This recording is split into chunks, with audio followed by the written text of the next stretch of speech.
So we started riffing and just brainstorming and coming up with this idea of an alternate version of how episodes 1, 2, and 3 would have gone. Mostly episode 3. Yeah. So we just riffed on the idea for a little bit. And as we went along, we were like, we're coming up with a lot more than just a fan fiction. So then we said, well, forget about a Star Wars fan fiction. Let's just make our own story, make our own world. And it was going to be kind of a spin-off ish of Star Wars with space magic and whatnot. Hello and welcome to the Creators Guild podcast, where we talk about all things creative. I am Chris Howald, and with me behind the scenes, That's Jared Lovelady.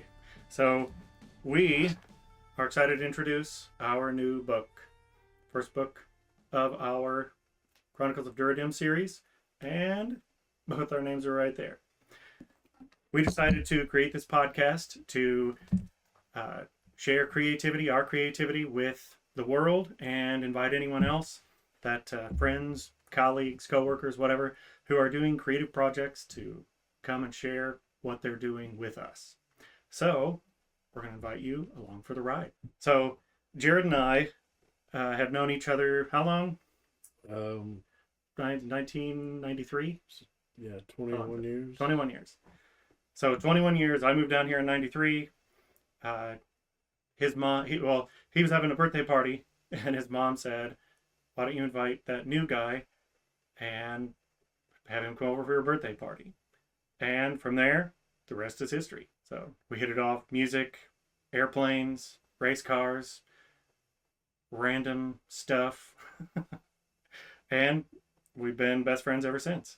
And we decided at some point to write a book, and we did. So we hope that you'll listen to us. We hope that as we go along, we'll have some interesting topics, and you'll find things that interest you, that make you want to be creative, want to go out and create new things and put the things out into the world that you find interesting.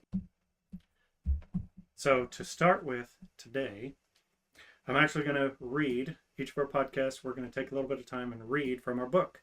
So I'm going to start right at the very beginning. As the song says, that's a very good place to start. Okay.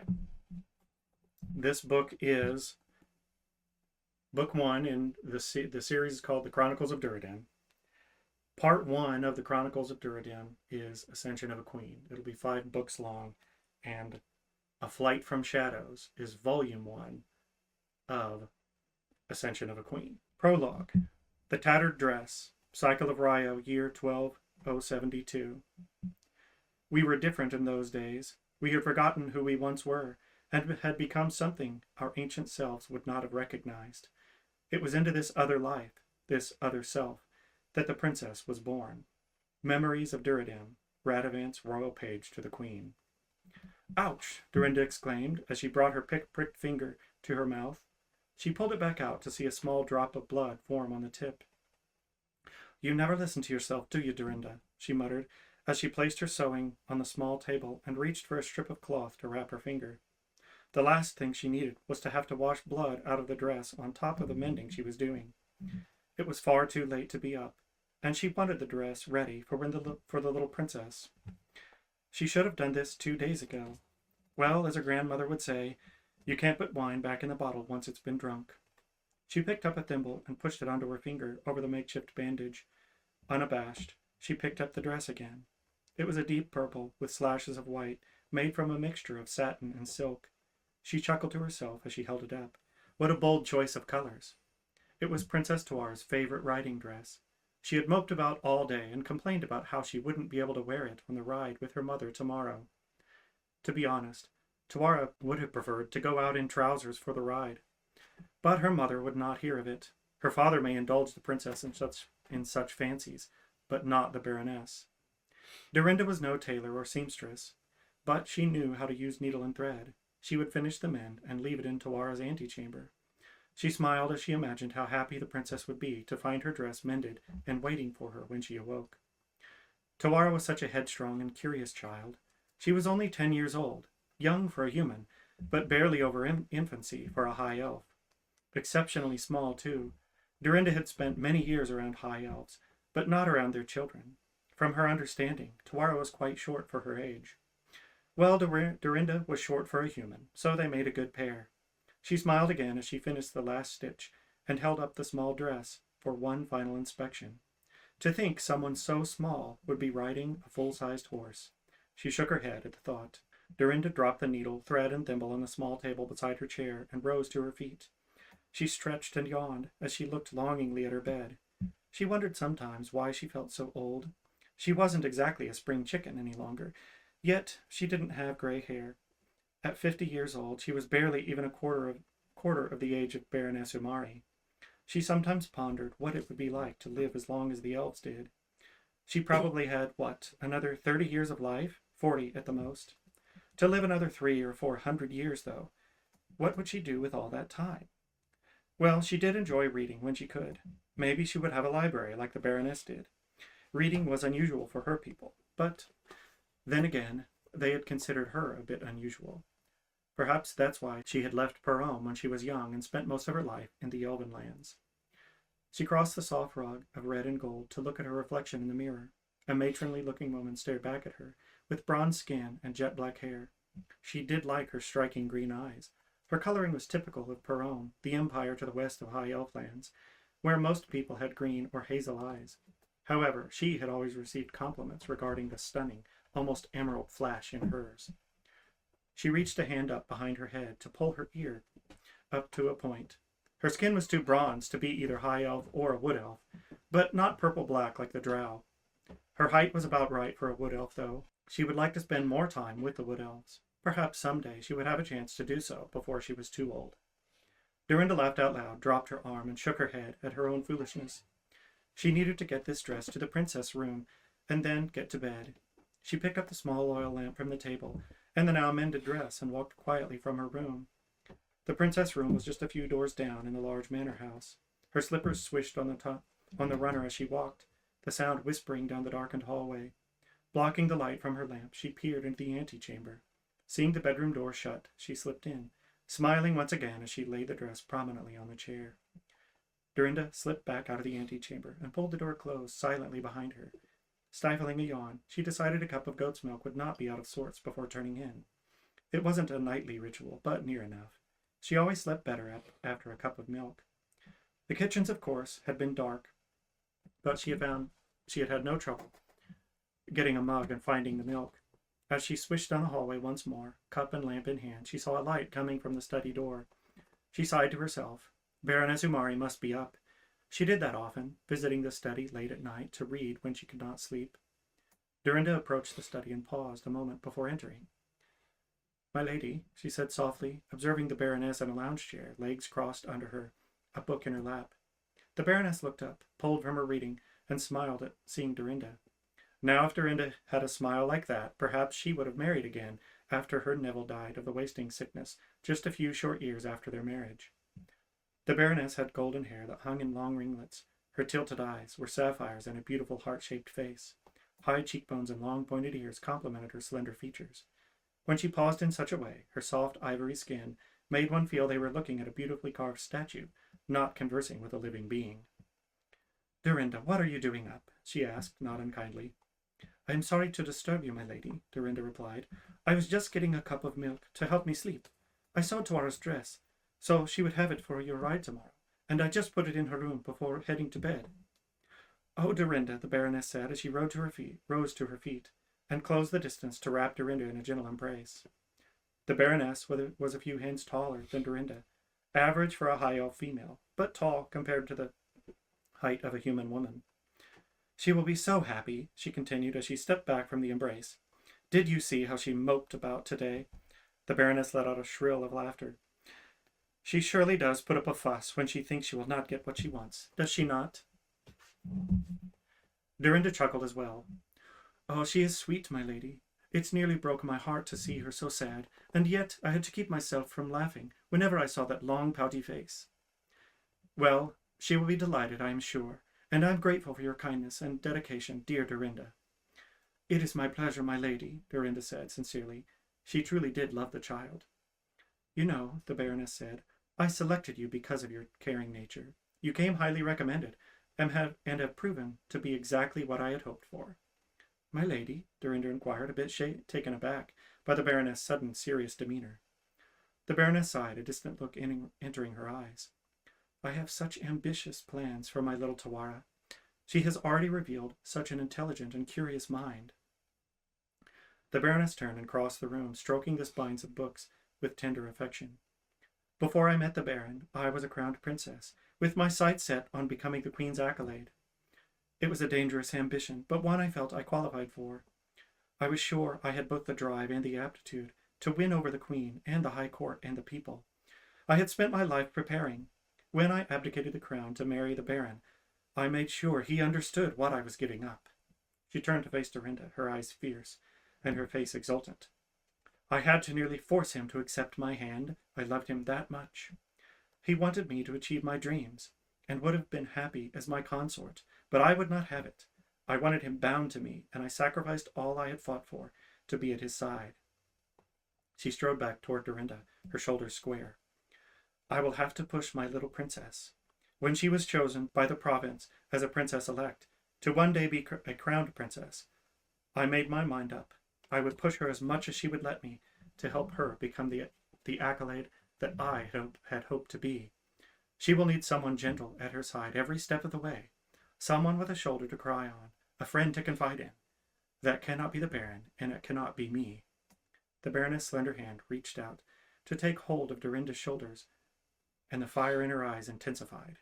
"I entrust that to you, Dorinda, for as long as you are with us, and to help me select who will take your place when the time comes. I will love my daughter the best way I know how, by helping her become the most self-confident, confident, competent, and powerful version of herself that I can, and by surrounding her with those who will care for her the way you do." Dorinda had heard a semblance of this speech before, but never with this intensity. It was as though the Baroness was afraid that her dreams for Tawara would be thwarted, and speaking to them now would somehow force her desires into existence. The grip on Dorinda's shoulders relaxed, and the Baroness's hands dropped to her sides. Her features softened, and she became a statue once more, her face a mask of beautiful apprehension. "Are you quite all right, my lady?" Dorinda asked. "I do worry about your late nights." "I know," the Baroness replied, smiling as she patted Dorinda's arm tenderly. "I never feel overly tired. I am not quite sure why I cannot sleep at times, but I use the time to indulge my reading, so it is not bad." "Perhaps some goat's milk? That always helps me," Dorinda said, holding up the mug. The Baroness shook her head, making a sour face. "Thank you, no," she said with a slight chuckle. "I think I would rather go without my sleep." "Just thought I would try, my lady," Dorinda said, smiling. "Well, I am off to bed, unless there is anything I can do for you." "Thank you, no," the Baroness said. "You go on. I will not stay too long. Another chapter, perhaps, and maybe I will be able to sleep." "Good night, my lady," Dorinda said, bowing slightly. "Good night, Dorinda," the Baroness intoned. "Enjoy your goat's milk," she added, wrinkling her nose, before smiling and settling back into her chair, book in her lap once more. The next morning she was up early, waiting outside Tawara's room, with the door cracked just enough to see the dress lying on the chair. She watched as Tawara's bedchamber door opened, and the princess tiredly emerged, yawning and rubbing an eye with a fist. Her eyes suddenly focused, all tiredness fleeing as her face beamed with excitement. She seized the dress, held it up, and examined it closely. "My dress!" she exclaimed as she flipped it inside out to search for the tear that had been there just the day prior. "Fixed, fixed, fixed," she said excitedly. She hopped up and down, hugging it to herself, before rushing back into her bedchamber. Dorinda took the opportunity to slip into the antechamber. She sat and waited, listening to the sounds of scuffing and scraping from the other room. In a matter of minutes, Tawara burst through the door. "Mother, mother!" she was yelling. She was already yelling excitedly. She saw Dorinda and immediately changed her trajectory. She rushed to seize Dorinda's hand as she hopped up and down. "Did you see?" she asked. "My riding dress. Look, here." She dropped one of Dorinda's hands to point at her side. "There is a rip right here, and now it is fixed. I must show Mother," she said in a rush before fleeing through the antechamber door into the hallway. Dorinda had not had a chance to get a word in. She smiled in satisfaction and shifted to rise from the chair when abruptly Tawara was back in the doorway. "You did it," Tawara said softly. "You fixed my dress." It was a statement, not a question. A princess needs a proper riding dress, Dorinda said, smiling. You cannot just wear any old thing, and riding naked is frowned upon in most places. A loud guffaw burst from Tawara's lips, and she rushed forward, throwing her little arms around Dorinda's neck. No one rides naked, Tawara said, giggling as she squeezed Dorinda tightly. Dorinda joined in the laughter, returning the embrace. Now, she said after a moment, pushing Tawara gently back, what say we button up that dress? Do your hair and get your riding boots on so you are all ready. That way you can show your mother your mended dress as a proper lady. Good plan? Good plan, Tawara replied, grinning. I will get my boots. She rushed from the room back toward her bedchamber. The rest of the morning went by at its normal pace. She sent the princess and baroness off on their ride with a joyful wave and a final hug of gratitude over the dress, before taking time to straighten the princess' room and review the revised tutoring schedule. It was shortly before midday, and Dorinda had just entered the main foyer, when the front doors were hastily thrown open. Two of the house guards in their red, blue, and gold uniforms rushed in. They sprinted past her in the direction of the baron's state wing of the manor house. Her gaze followed them for a moment, and anxiety clutched her stomach as she approached the door guards. Through the open door she saw two horses, standing mere paces from the front steps. What is happening? She asked. The two men looked at her, puzzlement and concern painting their faces. They did not say, one of the guards replied, shrugging slightly. They rode up shouting for the door to open and asked where the baron was, before they were even out of their saddles. You don't suppose there was an attack, do you? The other guard asked. Liam and Tovin accompanied the baroness and the princess on their ride this morning. The princess, Dorinda whispered, panic seizing her. By the life goddess, let the princess be okay. She turned to head toward the state wing when the baron appeared, his face pale and panic-stricken, as he ran ahead of the two riders. She moved quickly out of their way, giving them a wide berth. Liam with me, the baron commanded, as he exited the door. He seized one of the horse's reins and threw himself into the saddle. Liam leapt into the other. Tovin, find the surgeon. See that the infirmary is ready. If there's any chance... He trailed off, his voice breaking. It will be done, Tovin said, slapping fist to chest. Godspeed. The baron gave him a pained nod before he turned the horse and set off at a gallop across the lawn. Tovin, what is happening? Dorinda demanded. It's the baroness, Tovin said. There's no time to explain. Find Tessera and tell her she must gather the staff in the infirmary immediately. I must find the surgeon. He made to leave, but Dorinda seized his sleeve. But the princess, Tovin, is the princess all right? She pleaded. Yes, yes, he said, pausing to gently remove her hand. The princess is fine. Now go, find Tessera quickly. With that, he ran through the open door. Thank the goddess, the princess is all right, Dorinda said, as she rushed to find Tessera. The rest of the day passed in a blur. As much as the anxiously waiting staff prepared, there was nothing that could be done. Liam returned ahead of the group to inform the surgeon and the house that Baroness Umari was dead. She had taken a fall while riding and broken her neck. The baron and the rest of the company were bringing her body back. They were to prepare the house, and the clerks were to draft messages to be sent out. It took all of Dorinda's strength to keep from weeping when the party arrived, riding at a mournful pace. Baron Umari rode, slumped and defeated, his face pale. The baroness's lifeless body cradled gently in his arms. At his side was little Tawara, her face streaked with tears. She held one hand to her reins, the other reached out, clutching the hem of her mother's dress. Dorinda wanted nothing more than to rush to the princess and hold her in her arms. Yet she refrained, allowing the riders to dismount. She watched as the baron refused to pass his wife's limp form to another, even as he slid from the saddle. Once on the ground, Tawara followed him into the house, clinging to her mother's dress. Dorinda barely saw Tawara the rest of the day. She refused to leave her father's side. He had taken her to her room to help her change before the two of them returned to his rooms, to be near the baroness and to direct the proceedings that would take place in the coming week. Helpless was the only way Dorinda could describe how she felt. She had come in after the princess had changed to find the purple and white riding dress lying on the floor. She lifted it to find tiny boot prints, as though it had been stomped. The split in the back, where it buttoned, had been ripped as though the wearer couldn't get it off quickly enough. She sat for what seemed an eternity in the chair in the princess's antechamber, hugging the dress as she wept. Tawara's favorite riding dress, now torn and desecrated, forever marred by the tragic events of the day. Eventually she made her way back to her rooms. There was nothing for her to do. Tessera was busy and had no tasks for her to perform. The princess was with her father. Well, she would think of something to do for Tawara. She would clean and mend the little dress. Once again, perhaps in time, Tawara would remember it with fondness, and the times she and her mother had spent together. It was late once again when Dorinda finished the stitching. She could have done it quickly, but she wanted to take her time. Besides, she had to pause frequently to clear her vision. She felt exhausted. When she finally placed the dress, now clean and restored, to the table beside her, yet she knew sleep would be long in coming. She rose from her chair and stretched weary muscles.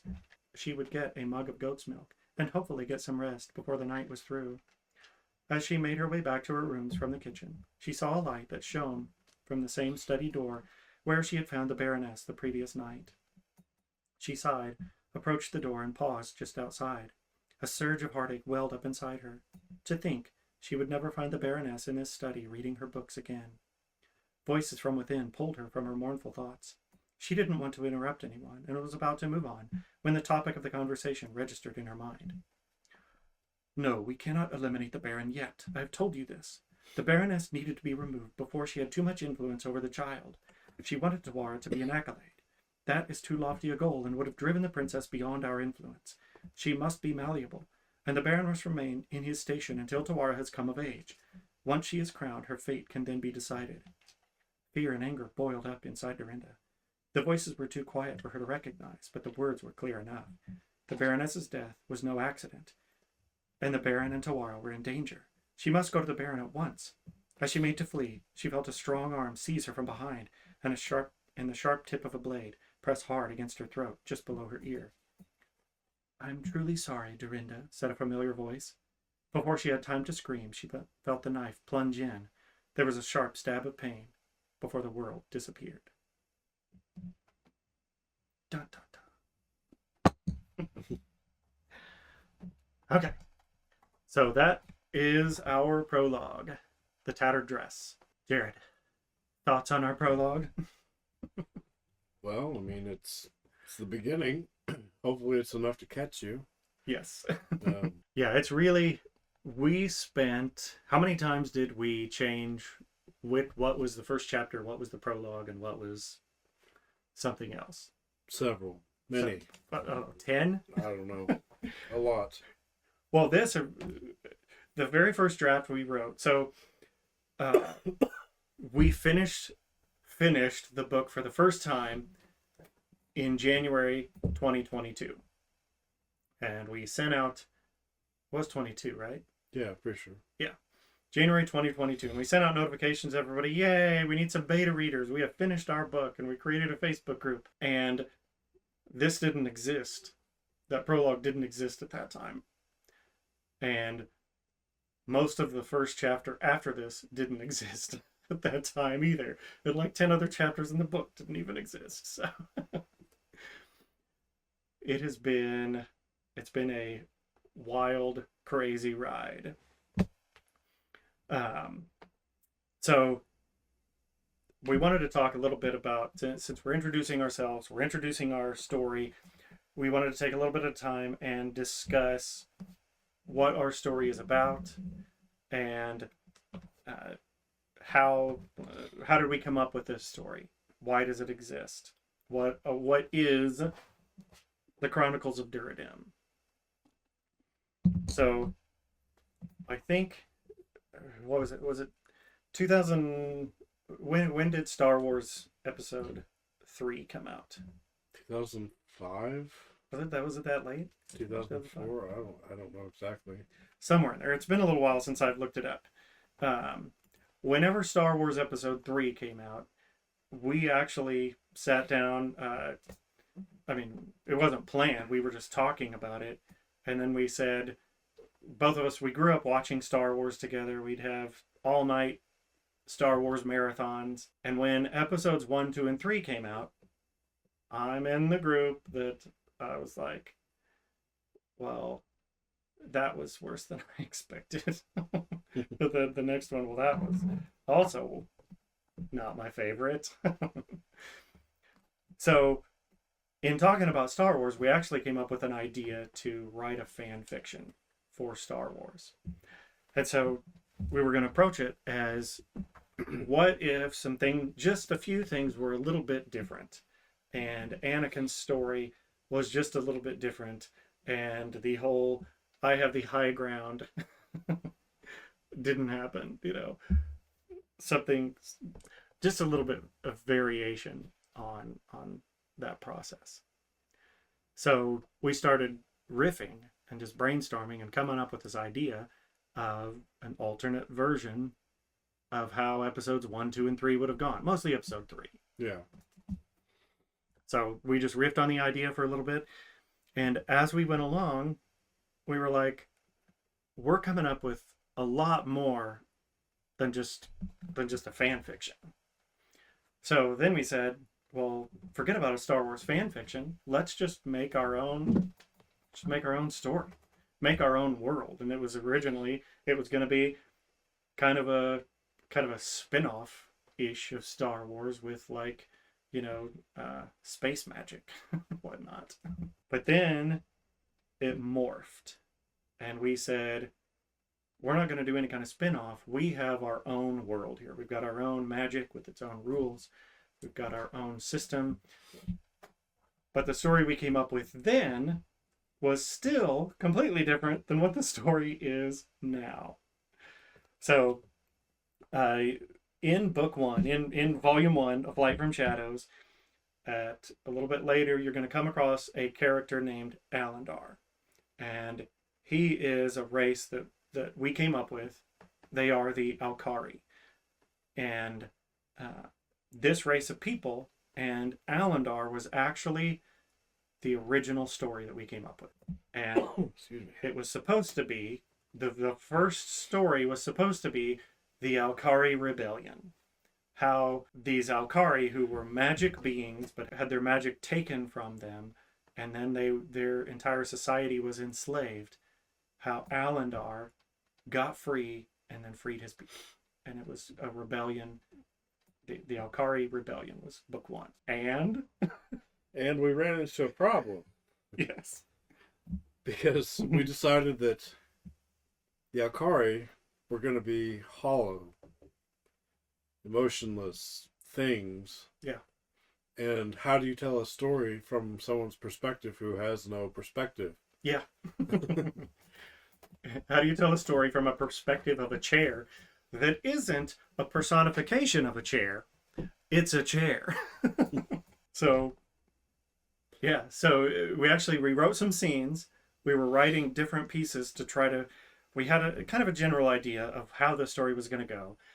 And we started writing scenes. And one of the first scenes that Jared wrote, or, scenes, chapters, whatever, was from the perspective of Tawara. Mm-hmm. Do you remember which? It was the carriage ride. Yes, the carriage ride.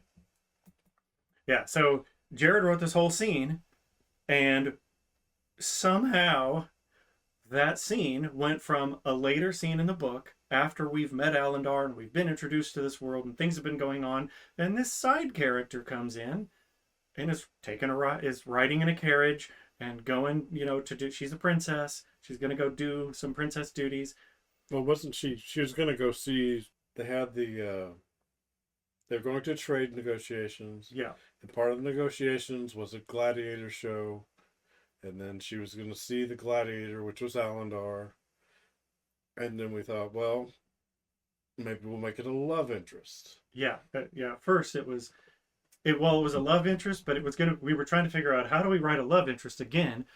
You have a high elf princess and a chair. Yeah. Granted, a tall, handsome gladiator chair, a chair nonetheless. Yeah. And it was like, well, but we can show things through her eyes. Exactly. And things just kept going through her eyes. Yeah. Until one day I'm like, we're writing Tawara's story. Yes. Not Alandar's. Yeah, and it was literally, we had so many chapters and so many things about developing Tawara, where we said, well, wait a minute, if Tawara's going to go do this, then how do we explain that? Well, that means we need to write this over here. So we'll put a little bit in over here. We'll go back and modify this piece. And then we said, okay, well, we need somebody to observe this or do this other thing. And then we said, well, we need some intrigue. Well, what if there's not really a lot of intrigue we can put in that directly affects Alandar? Again, how do you write intrigue surrounding a chair that's an actual chair? And then we said, well, we'll make the intrigue about Tawara. And then we're like, this is Tawara's story. This has become Tawara's story. Hence, part 1, Ascension of a Queen. So we started developing this world. We started writing. We shifted the focus to, we're going to tell Tawara's story. We're going to try to really capture the life of this person. She started out as someone timid, afraid. We took a little bit of that away, but you know, hopefully it captures as we read that she's a confident character in specific settings. She wants to be this this passionate, curious, strong person. But as we just read in the prologue, her mother died when she was 10. And elves live a long time. And we just read her father wrote out, you know, heartbroken at the death of his wife. You know, and now he comes back. He's got a 10-year-old daughter, and he's the baron of a province with, you know, governing authority that he now has to take care of, governing responsibilities. And so we shifted it a little bit and said, well, we want Tawara to be confident, but she's also been sheltered for over 100 years. She's been there a long time. She has tutors and whatnot, but, you know, someone in that situation where they've lost their mother, they've lost this major influence. Well, too, because Dorinda obviously is gone as well, and we get that there's plots and stuff taking place within the world that she lives in. So how do you make somebody that has experienced some trauma when they're young, is now sheltered, but also is in a position where they potentially could govern the realm and become queen one day?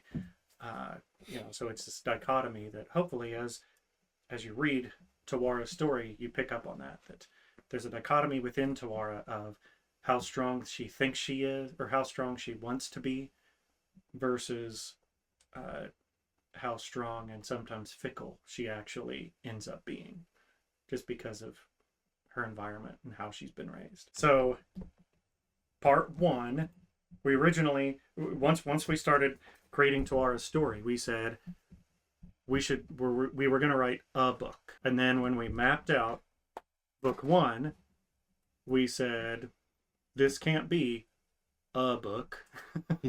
It's going to be way too long. So in classic fantasy style, we said trilogy. Let's make a trilogy about Tawara. And we came up with some other story elements, some other things, some other world-changing things that are really going to impact Tawara and the people around her down the road. And we broke it into 3 parts. And we said part 1 is going to be, you know, Tawara's trajectory and story arc to here. And while that story arc is happening, there's a whole bunch of other stuff going on that we'll start getting hints of it in book 2, and then it'll really start taking shape in book 3. But it's other stuff that's happening. So map around me, we have Tawara's homeland in this area, and Dorinda is from Parome over here. So Tawara lives over here in her world, and while stuff is happening in her world, there's some other stuff completely unrelated to Tawara taking shape over here. And the stuff that's taking shape over here is really going to lead into, like, it's stuff that, you know, not going to throw out any spoilers, just give you some trajectory of the story. Part 1 of the Chronicles of Duradim is Ascension of a Queen. It's the first 5 books, and it is Tawara's story arc. It was going to be book 1, but we got about 10 chapters in, and we're like, book 1 is going to be like 1,800 pages long. That's too many pages for, you know, for one, at least modern. least modern books. If we were writing War and Peace or something Yeah. like that. So we said, all right, part one, we're going to break it. And we broke it and broke it and broke it and broke it until we said 5 books. We can get it in 5 books. Part two is what's happening over here and what's happening over here in these 2 different worlds. Worlds collide. And part 2 will be, so part 1 is Ascension of a Queen. Part 2 is Descent into Madness. And it really is like both, physical and emotional madness, as well as world madness that is going to happen on a scale of, this realm over here is an empire, the empire of Parom. And then the world over here, the land of Kuvia is where the High Elves lives, and they're their own kingdom. And then there's a couple other realms that they'll come up, get more and more prominence as we move along. But really, these 2 worlds collide, and the world descends into madness. The people over here are doing some things, and they discover, as they're doing these things, we probably shouldn't do what we're doing. But by that point, it's too late. So part 2 will be another 5 books. We already have those 5 books mapped out. We already know how that story is going to go. We broke it in. Not all the books are broken into chapters already, but a couple of the books we already have chapter outlines for some of them. And we know where books 6 through 10 are going to take us. And it's going to be this just descent, continuous descent into madness as these 2 worlds continue to collide. And then part 3, which was going to be book 3, but again, we said we can write 3, couple 1,000-page books, or we can get to 5 books. This one is, what was it, 450 pages? Basically, yeah. About 450 pages. So 5 books, it'll all be about that long. And then 5 books, Descent into Madness. And then part 3, Ascension of a God. And again, not spoilers, but it's going to be, how does the world survive? How does the continent of Duradim and all the people that live in the different realms of Duradim, how do they survive and make it out of that dissension into madness? And the answer to that question is the ascension of a god. Now, we already know how it's going to end. We already have some scenes written, not whole chapters, but scenes at least written of the final wrapping up. We already know who's going to win, how it's going to end, how things are going to finish up. So if you want to know how things are going to finish up, that'll be 14 books from now, or 13 books. 13 books from now, because 1 out of 14 is already done. So, long way to go. It's been a long, strange journey so far, but it's been a very good one. It's been fun. We have undertaken a big commitment, but we're excited about it and excited about sharing that commitment with the world and the results of that commitment. We do have planned, after the 14 books, we already have mapped out. So the world that these people live in, you'll discover some things as the story goes along, that the world they live in is not the world as it used to be. So I'm going to jump back to that. Every one of our, can you see that okay? Not really. Ish. If I go a little closer. There you go. There we go. So if you see that on there, so we have our years, and every chapter has a title, and every chapter has this a little quote underneath it. And all of those quotes reference to something either in the past or in the future. So this one, I'm going to read it again from the prologue.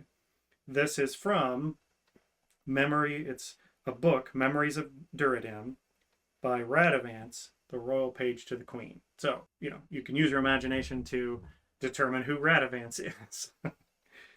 But he says in his quote to his book, "We were different in those days. We had forgotten who we once were and had become something our ancient selves would not have recognized.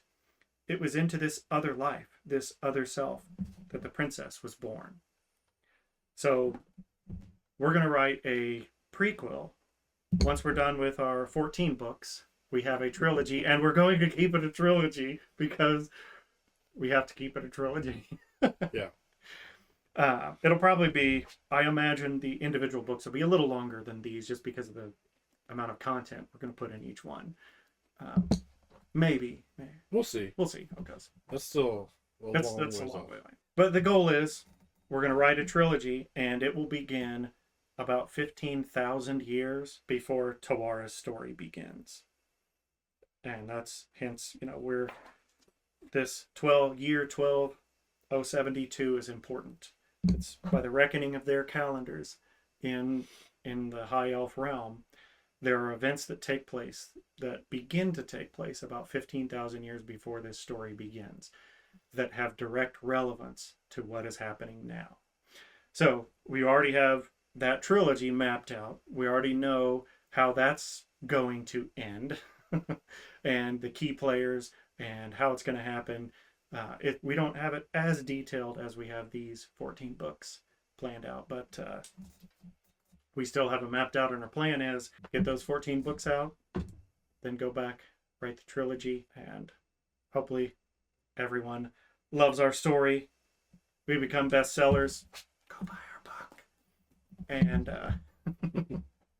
who knows? Maybe we'll have a TV series someday. So we hope you enjoy that reading. Hope you enjoyed the discussion. Jared, any thoughts on where we're going? Where we've been? If you've started with us, great. Obviously, you're watching this podcast, so you have some interest, hopefully. Stick with us. There's a lot. That's 17 books. That's a lot of bang for your buck. Yeah. No J.R.R. Martin's here. Yeah. George R.R. Martin, sorry. Yeah. I mean, I've read Song of Fire and Ice. Come on, George.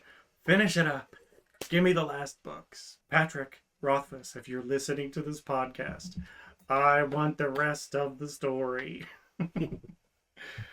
So, yeah, I have some friends that have said that they're like, hey, you're gonna actually finish this, right? So yes, we already know how it's all gonna end. So all we have left to do is the writing. So just for a key point, books 2 and 3 are already written. Now, when I say that, we need to revise them because after we finished book 1, we wrote book 1 and 2 together, and then we wrote book 3 while we were getting some readers and feedback on book 1, and so that's already there. But then we went back and revised book 1 and did a buttload of changes. So we got to make a buttload of changes on book 2 and 3, but they're written. So our goal is get book 2 and 3 out this year. Hopefully by the end of the year. Maybe if we can push ourselves really hard. We both work. We both have jobs. So life happens.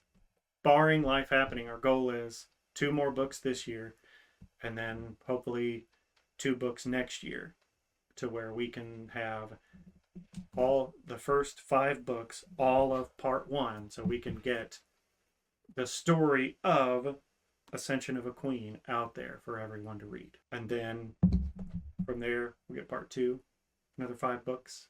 The pace on that, there'll probably be a little bit of gap in there, but my goal is for it not to be years and years gap. No. Yeah. We have the ability to write a book or 2 a year. Yeah. Even whole cloth. So yeah, so we do I'll throw out there, since we're at the beginning of the book, our acknowledgments here on our book. When you buy it, go buy our book. Amazon. Yep. Go to Amazon. Chronicles of Durden. A Flight from Shadows. Chris Howald. Jared Lovelady. Search for any of those and you'll find it. We have a lot of friends, a lot of people who have contributed, who have given us feedback. Our families have put up with hours and hours of asking them questions, bouncing ideas off of them, asking for suggestions, sitting down with them and saying, hey, we're stuck in this scene. Here's where our characters are. You're kind of familiar with this. This is the problem. Where would you go with it? And then see what happens. So there are a lot of people that have helped us. Shannon Bacon, we mentioned in our acknowledgments. Shannon Bacon did our editing for us. Shannon was great to work with. Liz Verity, if you don't know Liz Verity, look her up. She is excellent at what she does. She will give you honest feedback. She's very good at that. But the feedback that she gives is excellent. My daughter, Avonlea, helped us with our artwork, and Jared's son, Michael, helped us with our cover, and has helped us with setting up a bunch of stuff and helping us old guys learn how to do some things that we weren't familiar with doing. And Bobby and Mark, in our acknowledgments, we mentioned we have spent thousands of hours. Who knows? Hundreds. Of time. Lots of hours taking up their house, going back and forth down their hallway, eating their food. So there are a lot of people that have helped us along the way. Friends and family who have been very patient with us, very kind and helpful. And we appreciate all their feedback. And go read our books. Read it, rate it, review it. And if you have any feedback you want to give to us, put it in there. And as we write future books, we'll take things to heart. We may not listen to everything you say. No, but we want feedback. We have the books planned out and plotted out and partially written out. But if there's something that can be brought out in the books that we're not bringing out, that we're missing, or, we want to know, because we want these books to be as good as they can, not only for us as writers, but for readers. Yeah. It's our story, but we want you to enjoy it. Yeah. And I'll throw out there, from a story perspective, not all high fantasy big books are for everyone. But we hope everyone who reads it enjoys it. And the trajectory of our books the goal is 1 through 5 is one book, but there's more to the story. And then books 6 through 10 is another book that tells another piece of the story. And then 11 through 14 is a book. So what you're going to find with our writing is that we are telling one continuous story. So if you enjoy that type of story, that's what we're writing.